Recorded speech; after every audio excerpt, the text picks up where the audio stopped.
जयेंद्रजी पाटील साहेब.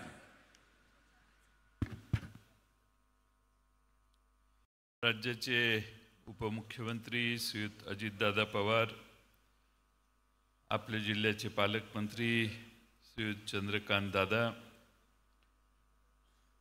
ज्यांच्या निमंत्रणाला मान देऊन व्यासपीठावरील सर्व दिग्गज आणि आपण सर्व इथं उपस्थित राहिलात, त्या आपल्या सर्वांच्या लाडक्या माई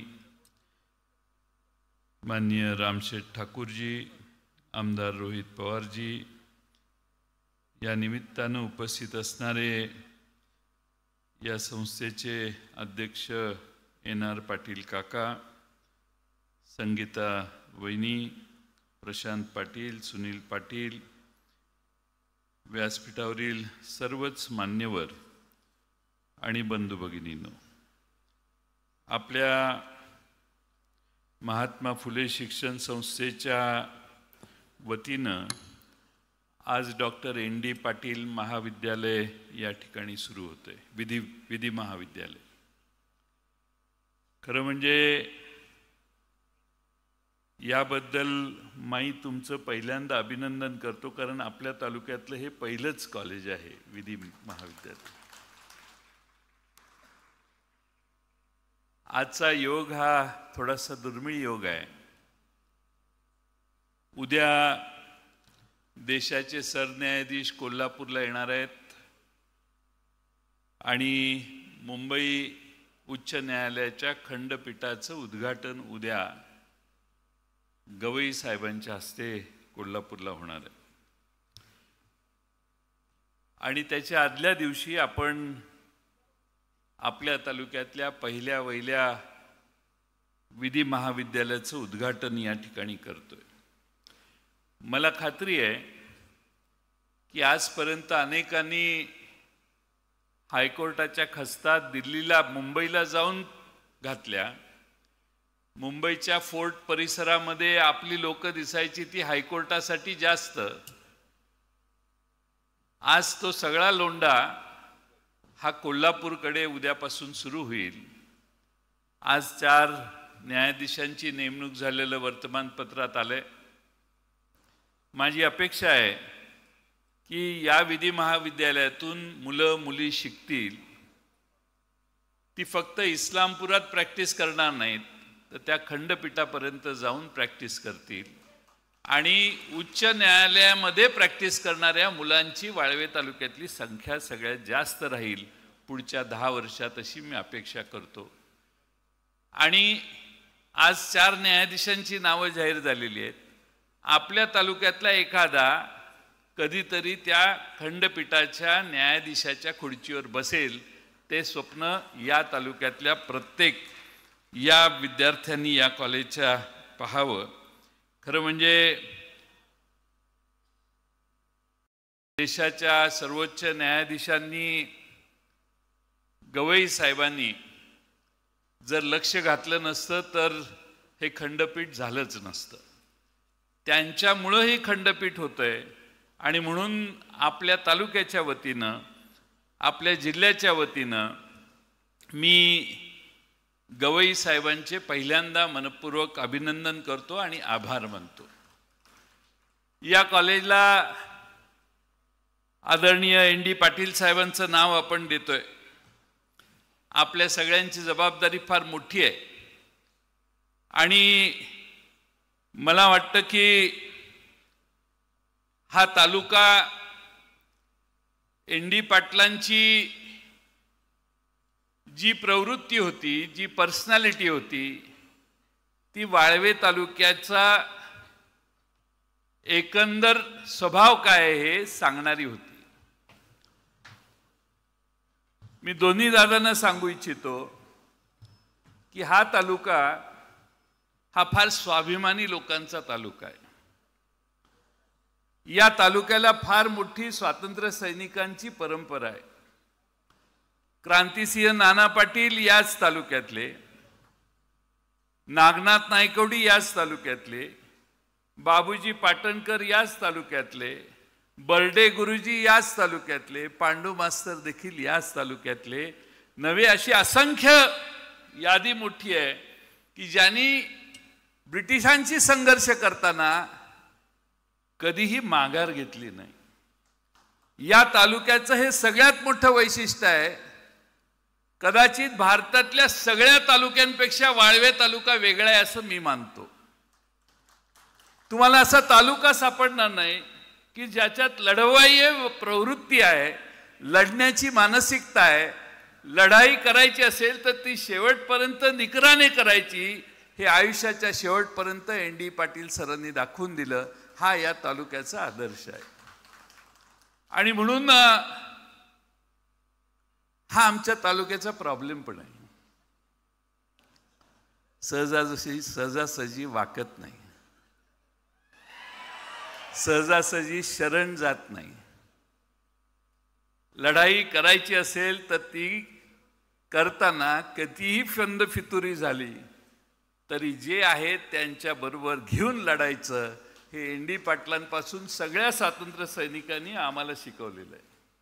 हा प्रॉब्लेम आहे आणि हे आमचं वाळवे तालुक्याचं स्वाभिमानाचं केंद्र पण आहे.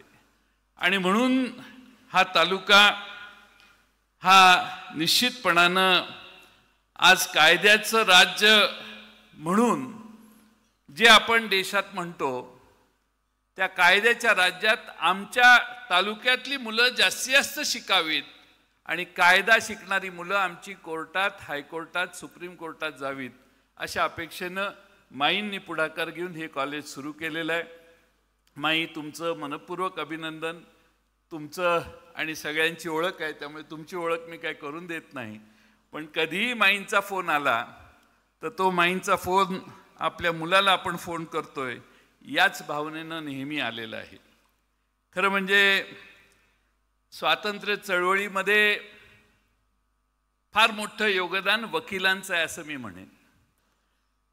आपल्या देशामध्ये महात्मा गांधी वकील होते, पंडित जवाहरलाल नेहरू वकील होते, सरदार पटेल हे वकील होते, डॉक्टर बाबासाहेब आंबेडकर वकील होते, मौलाना आझाद घ्या, राजेंद्र प्रसाद घ्या, असे अनेक दिग्गज आहेत की जे वकील होते पण त्यांनी सत्तेशी, तेव्हाच्या ब्रिटिश राजवटीला घालवण्यासाठी संघर्ष केला आणि या देशाचं त्या सर्वांनी नेतृत्व केलं.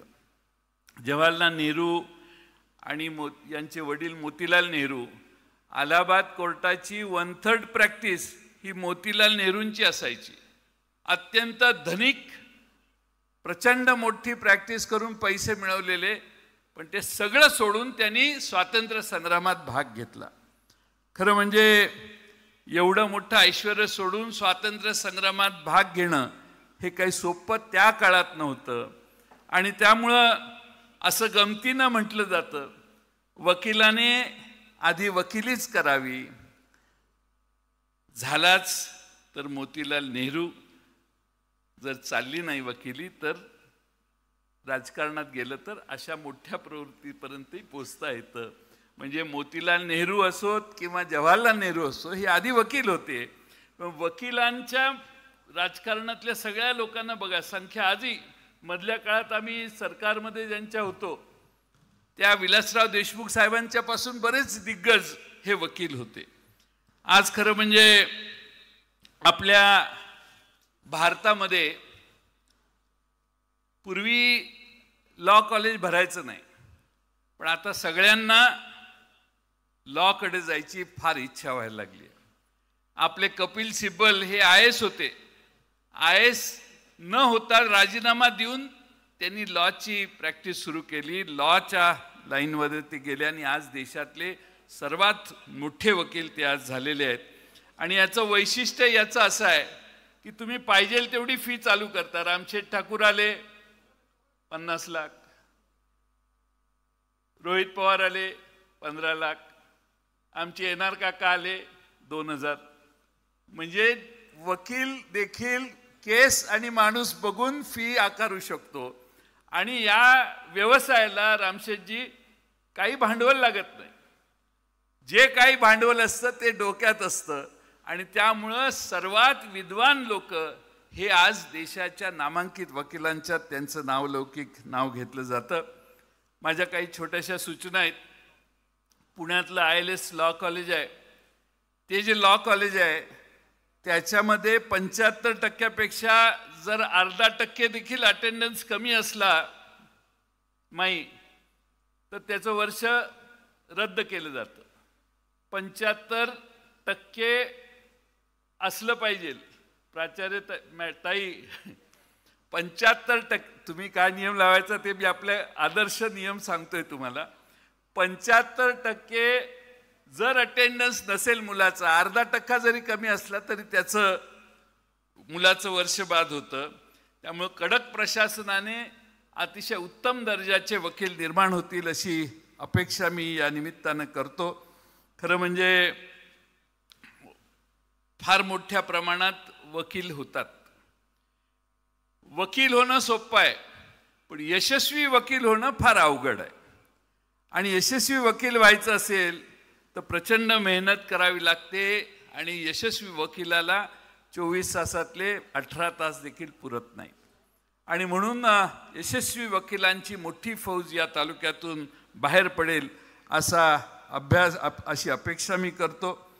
हा काळ आर्बिट्रेशनचा काळ आहे. त्यामुळे माझी सूचना आहे की आर्बिट्रेशन सेंटर जर उभा करता आलं तर बघा, एवढ्या मोठमोठ्या कंपन्यांमध्ये वादावादी असते.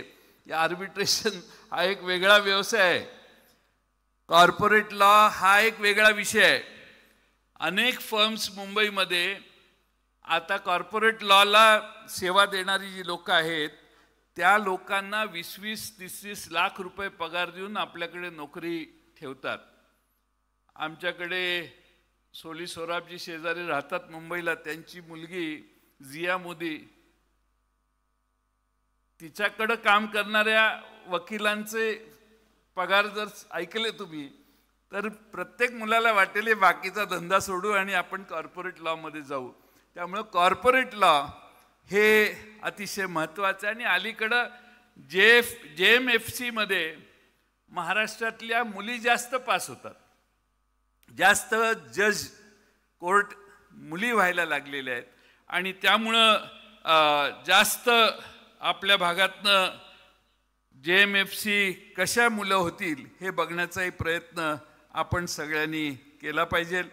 खरं म्हणजे कायद्याचं पालन होणं हे एक वेगळी गोष्ट आहे, पण न्याय मिळणं ही फार अवघड गोष्ट झालेली आहे. कायदा सगळीकडे चालू आहे, पण कोर्टात गेल्यावर न्याय मिळेलच का ह्याची आता गॅरंटी राहिलेली नाही. हे फार अवघड, एवढं अवघड आहे की न्यायाधीशांनी मनात आणलं तर एखादी विषय 8-8 वर्ष, 3-3 वर्ष, 5-5 वर्ष ती माणसं वर गेली तरी निकाल लागत नाही. आणि म्हणून मला आठवतं पेंडन्सी महाराष्ट्रातली कमी करावी म्हणून मी आणि विलासराव देशमुख आम्ही दोघं, मी अर्थमंत्री असताना चीफ जस्टिस बरोबर वर्षातनं एक मीटिंग असते. न्यायालय सांगत असतं हे करा, हे करा, हे करा, हे करा, मागण्या असतात त्यांच्या आणि त्या कराव्या लागतात पूर्ण. मी एकदा अशाच बैठकीत 2003, 4, 5 साली काहीतरी मी रजिस्ट्रारला पत्र लिहिलं की आम्हाला महाराष्ट्रातली पेंडन्सी कमी करायची आहे. तालुका, जिल्हा, राज्य या स्तरावरच्या पेंडन्सीज कमी करण्यासाठी आम्ही 5 वर्ष न्याय व्यवस्थेसाठी पैसे खर्च करायला तयार आहे. तुम्ही 100 न्यायाधीश टेम्पररी लावा नाहीतर 200 लावा, पण आम्हाला 5 वर्षासाठी, 10 वर्षासाठी, पण ही पेंडन्सी एकदा महाराष्ट्रातली कमी करू. माझ्या पत्राची एक प्रत मुख्यमंत्र्यांच्या सचिवांच्याकडे गेलेली. मला विलासराव देशमुखांचा फोन आला. जयंतराव, म्हटलं काय साहेब, आपल्याला जास्त काळ मंत्री राहायचं नाही असं काय प्लॅन ठरलाय का आपला? म्हटलं काय झालं? अहो म्हटलं तुम्ही न्यायाधीशांना कशाला पत्र पाठवताय? मी म्हटलं आपल्या मागण्या, अहो जाऊ देव म्हटले, काय काढायला लागलाय तुम्ही, त्यांच्या मागण्या काय बघून मुकाट्याने परत यायचं म्हटले, असला काही विषय करू नका तिथं. ठीक आहे म्हटलं. तिथं गेले. श्रीकृष्ण म्हणून न्यायाधीश होते, ते आयोग नव्हता का, ते असे बाजूला चीफ जस्टिसच्या बाजूला ते बसलेले. सगळ्या चर्चा झाल्या. त्या श्रीकृष्णाने विचारलं, और कुछ है? आता खरं मी गप्प बसायला पाहिजे. मी म्हटलं ते हमने एक खत दिया है आपको, वो देखिए आपने. मग तो रजिस्ट्रार म्हटला, yes minister has given this letter, shall I read? ते चीफ जस्टिस म्हटले वाचा. आता माझ्या हातात काय राहिलं नाही, विलासराव माझ्याकडे रागाने बघायला लागले कशाला काढला विषय म्हणून. आणि त्याने चीफ जस्टिस त्याने पत्र वाचून काढलं. तर ते म्हटले की आम्ही पूर्ण विचार करतो, एकच आम्ही करू की सकाळच्या वेळी कोर्ट चालू करू, जमलं तर संध्याकाळी कोर्ट चालू करू, आणि पेटी केसेस छोट्या छोट्या केसेस आहेत त्या सॉर्ट आउट करायचं पहिलं काम आम्ही करू, आमची ही कमिटमेंट आहे. पण पेंडन्सी कमी करण्यासाठी तुम्ही रेज केलेला इश्यू व्हॅलिड आहे आणि आम्हालाही हे मत आहे की तुम्ही आमच्या फॅसिलिटीज वाढवा, संख्या आम्ही वाढवायचा प्रस्ताव हळूहळू करतो. सांगायचा मुद्दा की महाराष्ट्रात देशात लाखो लोक कोर्टातच बसलेली असतात. एक केस म्हणजे दोन्ही बाजूने 4-5 लोक. आणि म्हणून या देशातल्या पेंडन्सी कमी करायचा हा देशाचा प्रश्न आहे. पण राज्याचे अर्थमंत्री इथं आलेले आहेत, मी त्यांना विनंती करेन की महाराष्ट्रातल्या पेंडन्सीचा एकदा आढावा घ्यावा. आणि महाराष्ट्रातल्या पेंडन्सीमध्ये आता 4 जजेस इकडं आलेले आहेत आपल्या हायकोर्टाचे खंडपीठाला. आणि मला वाटतं केसेस 5 ते 7 लाख केसेस मुंबईतल्या इकडे शिफ्ट होतील. कोल्हापूर, सिंधुदुर्ग, रत्नागिरी, सांगली, सातारा, सोलापूरच्या. त्यामुळं फार मोठ्या प्रमाणात केसेस शिफ्ट झाल्या की मुंबईपेक्षा इथं जास्त गर्दी होईल आणि त्याचाही विचार त्यांच्याकडून होईल अशी अपेक्षा या निमित्तानं करतो. एक अतिशय चांगलं कॉलेज या ठिकाणी होताना मानसशास्त्र संशोधन केंद्रही माईंच्या नावाने या ठिकाणी सुरू होतंय आणि डॉक्टर ND पाटील बहुउद्देशीय सभागृह देखील या ठिकाणी होतंय. या ठिकाणी आपण सगळ्यांनी जेवढ्या घोषणा कराल तेवढी देणगी माईंना मिळेल. मग शिल्लक राहिलेलं मी आणि माई बसून ठरवतो काय करायचं. आता मी इथलाच आहे रोहित, मी इथलाच आहे. माझे त्या जे काही शिल्लक राहील ते आता अजून 2-3 मोठी भाषणं होणार आहेत, तेवढ्यात होईलच बहुतेक पूर्ण. त्यातनं नाही झालं तर आपण आहेच की. पण आपण सगळे आलात, माईंच्या विनंतीला मान देऊन मी प्राध्यापक डॉक्टर ND पाटील साहेब यांचा प्रचंड आदर करतो. कारण ह्या माणसानं कधी विचाराशी प्रतारणा केली नाही, कधी विचार बदलले नाहीत, कधी भूमिका बदलली नाही. कधीही ND पाटलांनी सत्ता इकडून तिकडं गेली म्हणून कधी उडी मारलेलं कधी ऐकले का तुम्ही? Never never. या माणसाचं महात्म्य त्यातच आहे. आणि मला आठवतं मागच्या मला वाटतं 14 साली इलेक्शन होतं. मी बाहेर प्रचाराला फिरत होतो. माझ्या प्रचारासाठी इथं इस्लामपुरात सभा होती शेवटची. मला माहीतच नाही पण ND पाटील साहेब हे पाऊस थोडा थोडा चालू होता. ND पाटील साहेब येऊन भाषण आले आहेत म्हटल्यावर मी कुठून तरी इकडं कोल्हापूरहून परत आलो आणि शेवटचे 10 मिनटं होतं. पाऊस चालू असताना ND पाटील साहेबांनी शेवटच्या सभेत येऊन भाषण केलं. मला वाटतं 14 साली वगैरे असेल. पण तुझा विचार योग्य असेल तर मी तुझ्या बाजूने आहे, विचार बरोबर नसेल तर मी तुला विरोध करेन, ही भूमिका ND पाटील साहेबांनी आमच्या बाबतीत कायम ठेवली. आणि म्हणून मला त्यांचा आदर आहे. त्यांचा पुन्हा एकदा आज त्यांच्या नावानं विधी महाविद्यालय सुरू होतं आहे याबद्दल मी माईंचं, या संस्थेचे आमचे NR काका हे आमच्या कारखान्याचे संचालक होते बरेच वर्ष. त्यामुळं आमच्या सगळ्याच या महात्मा फुले शिक्षण संस्थेच्या कुटुंबाचं मनपूर्वक अभिनंदन करतो आणि माझे 2 शब्द पूर्ण करतो. धन्यवाद आमदार साहेब. आपल्या सर्वांना